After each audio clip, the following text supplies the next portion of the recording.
Ever get that feeling? Stumble across something online, haven't seen it in years, and bam, suddenly you're back in your childhood bedroom, dial-up modem and all that. Ah, the nostalgia. Today's deep dive is basically a time capsule into those early internet days. Albino Black Sheep. Remember that Wikipedia page you sent? How can I forget? Let's unpack what made this site such a legend. It's funny you should say time capsule, because what people often forget is just how early in the internet game this all was. Right. 1999. I mean, think about it. Pre-YouTube. Pre-social media, even. We're talking way fewer places for people to just put their stuff out there, Totally. And according to this Wikipedia page, it was started by a guy named Stephen Lerner as a way to promote his band. Which is also called Albino Black Sheep, by the way. Talk about a DIY approach. What's so wild is how it went from this little personal page for his music and random thoughts to having graphics, even a live video stream at one point. Wow, really? Yeah, it became this massive hub for flash animation. Really shows how quickly things were changing back then, even the internet itself. Absolutely. He's posting his band stuff, then rants, then learns web design, and completely overhauls the site. It does seem like he was figuring it out as he went along. Trial by fire. And then there's the Google bomb in 2003. I'd totally forgot about that. Yes, the Google bomb. For anyone who wasn't around back then. Or who's blocked it out. What exactly was it? Okay, so basically you could kind of trick Google's algorithm. So if you searched for, say, French military victories. Up popped a very specific albino black sheep page. Bingo. Now, whether that was right or wrong, it definitely showed how much reach they had. It wasn't just a silly prank. It proved they could actually influence what was trending online, which was pretty unheard of back then. And their traffic, through the roof.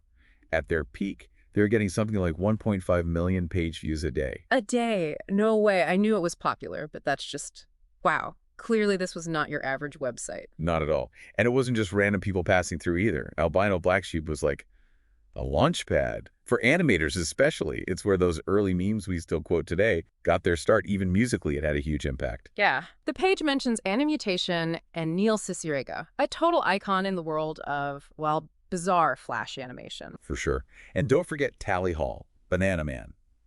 Tally Hall. Yeah. Albino Black Sheep is how they got huge. Having their music video on there was a big reason for their early success. It's incredible to think about all that coming from this one website. It really goes to show you Albino Black Sheep wasn't just a website, it was a cultural phenomenon.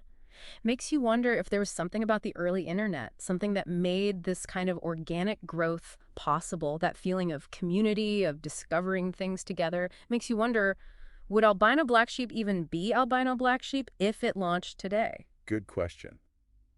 It's a totally different world out there now. Back then, it was like the Wild West, Right. Less about algorithms deciding what you see, more about stumbling onto something completely unexpected. Like messing with Google search results as a prank. Can't imagine that flying today.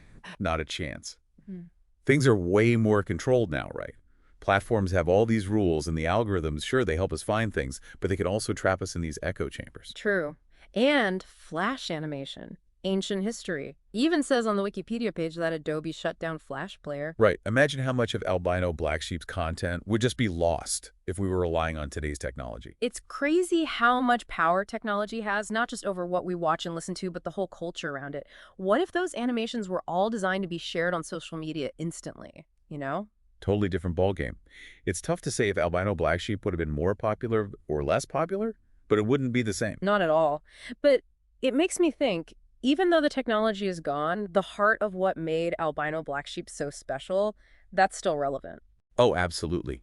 That feeling of community, that celebration of all things weird and wonderful, that's timeless. Exactly. Albino Black Sheep was this place where people could be creative, find like-minded souls, geek out over stuff that might not have been considered mainstream. And that need to find your people online, to be part of something bigger, if anything, it's even stronger today. Totally. With so much vying for our attention, it's more important than ever to have those online spaces where you can indulge in your passions, discover new artists, or just have a good laugh.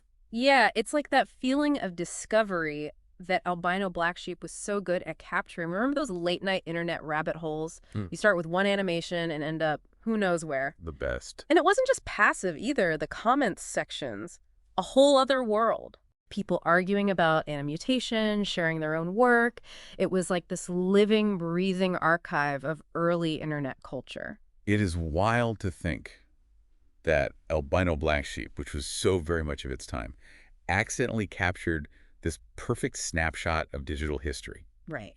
The animations, the inside jokes, even the arguments in the comments. They're like artifacts now, giving us a glimpse into this specific moment in the evolution of the internet. Makes you wonder what future generations will think when they look back on the internet of today.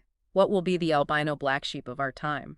That's the question, isn't it? What platforms, what trends, what's going to define this era for them? It's like we've become digital archaeologists or something, trying to figure out why the like button matters so much. Exactly. It just goes to show how much of our history is online now. But getting back to albino black sheep for a sec, Sure. there's this bittersweet feeling to it all, don't you think? How so? Like something really special just kind of faded away as the internet grew up. Ah, I see what you mean. It's the price of progress, I guess. It is, isn't it? We get new tech, new platforms, new ways to connect. But something always gets left behind. Like that raw, experimental energy that Albino Black Sheep had? Exactly. It's harder to find that now with everything so polished and perfect. Yeah. Maybe it's just nostalgia talking, though. Okay. Like, doesn't every generation think the internet was better back in their day? Maybe.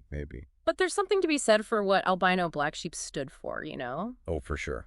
That freedom to be creative on your own terms, to find your people, to embrace the weirdness of it all. Absolutely. That's something worth holding on to no matter how much the internet changes. Couldn't agree more. It's all about remembering what's important.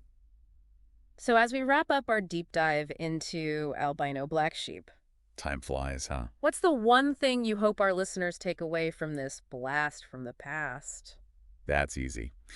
Remember that the internet, at its heart, is a tool. Yeah. It can be used to create amazing things, to build communities, to bring joy and wonder into our lives. I like that. Albino Black Sheep might be a relic of a bygone era, but it reminds us what's possible when we approach the digital world with a sense of playfulness, openness, and that willingness to embrace the unexpected. Beautifully said. And to our listeners out there, if you ever find yourself missing those early days of the internet, The good old days. if you're ever craving that feeling of digital discovery, remember albino black sheep? It's still out there, in a way. And maybe, just maybe, try to recreate that spirit in your own little corner of the internet. You never know what you might come up with. Until next time.